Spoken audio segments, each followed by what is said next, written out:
and the public to change attitudes. I think that the legislators have to be convinced that their jobs are on the line on these issues. And I think it takes a little bit of strong-arming. I really do think that.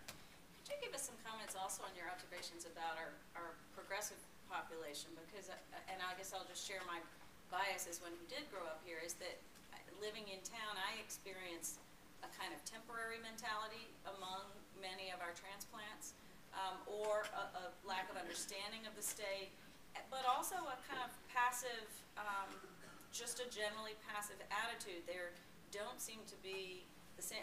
I'm just wondering if you agree, or if you have different attitudes, that we are not as effective. I've been at Voices 4 years at even getting those folks to mobilize necessarily. You know, so what's that all about? Well, you know, there is the transient nature, I think, is important, because, you know, I have people I know who have moved. What's interesting is I know people from New York who have moved to Alpharetta, which, you know, Alpharetta is the #1 zip code that New Yorkers move to, which is so extraordinary to me. Yeah. But the folks that would move from New York to Alpharetta are a certain kind of person. They actually were looking for a more conservative climate. They were unhappy in New York, and they really wanted to come to the promised land where they would, you know, be with like-minded folks. So I think the transients that we attract tend to be more conservative, because I know people who have turned down transfer to southern states, and simply because they just think that you can't get, their education is not as good here. They're going to stay and they're going to go to California, they're going to go to Seattle, they're going to go to Chicago, they're going to go to Connecticut, they're going to go to Washington, D.C. and area. So I think that that's a problem that we have. So I think that we're attracting people who may like the low taxes first off, and they don't want to see that raised. Because I thought people say, you know, I left New York to get away from this high taxes. So mention taxes to those folks, and they start to panic a little bit, because they remember their $25,000 a year property taxes in the New York suburbs. So they're quite delighted to be paying $3,000, you know, out in the Georgia suburbs. I also think that there has been, government here has a little bit of an attitude that I didn't see in New Jersey, which is we know best.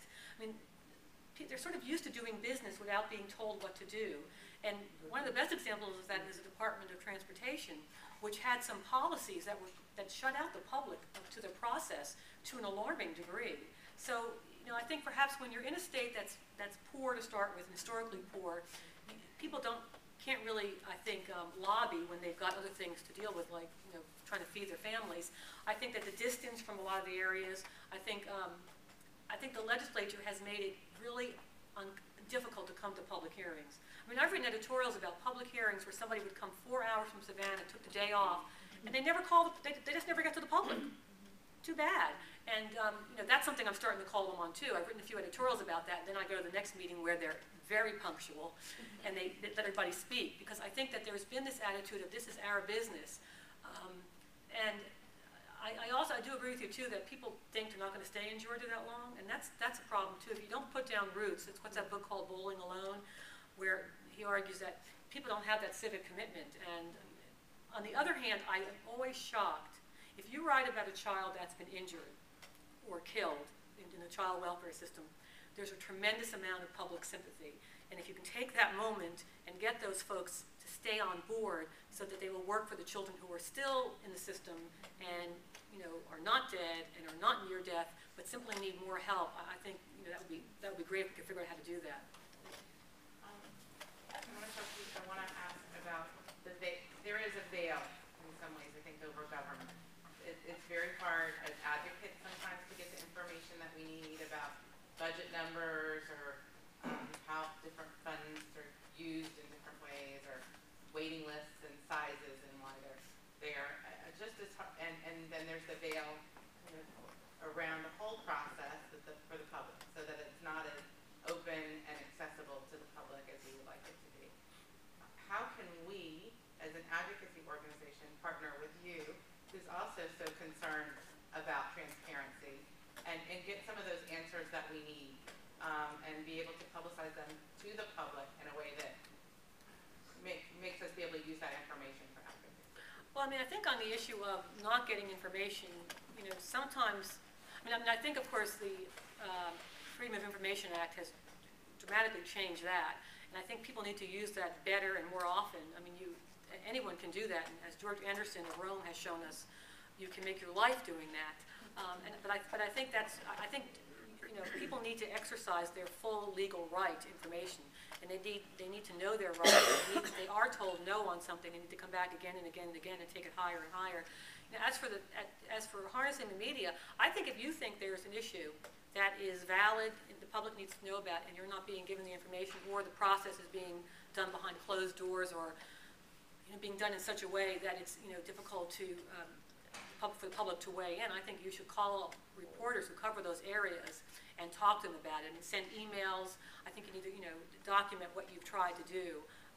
I think there are many things like that. I mean, there are hearings that are held at 8:30 in the morning. I mean, the legislature is pretty adept at keeping the public out when they want, yet meeting the spirit of the open record, open meetings laws.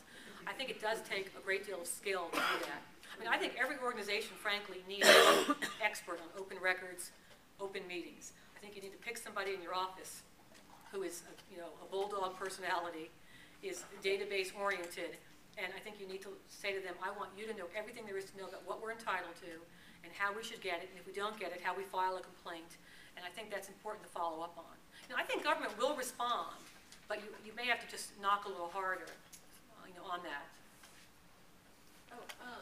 At the risk of being too short-sighted and falling into the trap of the legislators, I'm curious, in light of the budget situation, what you see as the most at-risk state policies and programs related to kids this year. Well, I mean, I think all of you probably know better than me. I think that there are some policies that were never funded well to start with. So I think, I think services, I think mental health is a really big area because we've never funded that well. I don't think the legislature gets that. I think that they think that's one of those areas that is sort of a never-ending black hole of money. So I think that area probably, I've got great concerns about juvenile justice. I think that we're starting to get some of that right. I think that that's important.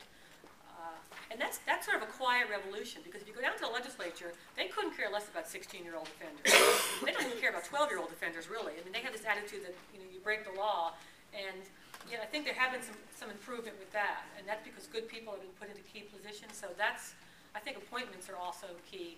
I think education, we have never had historically strong schools in Georgia. I don't think that the state is doing enough right now to fast forward that. So I think that there will be some loss this year on that, or the next 2 years on that.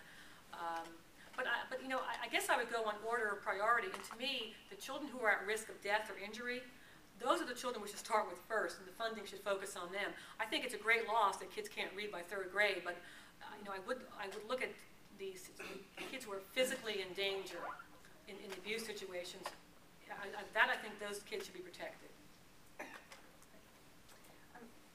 With the gubernatorial races coming up in 2010, are there certain strategic things that you can advise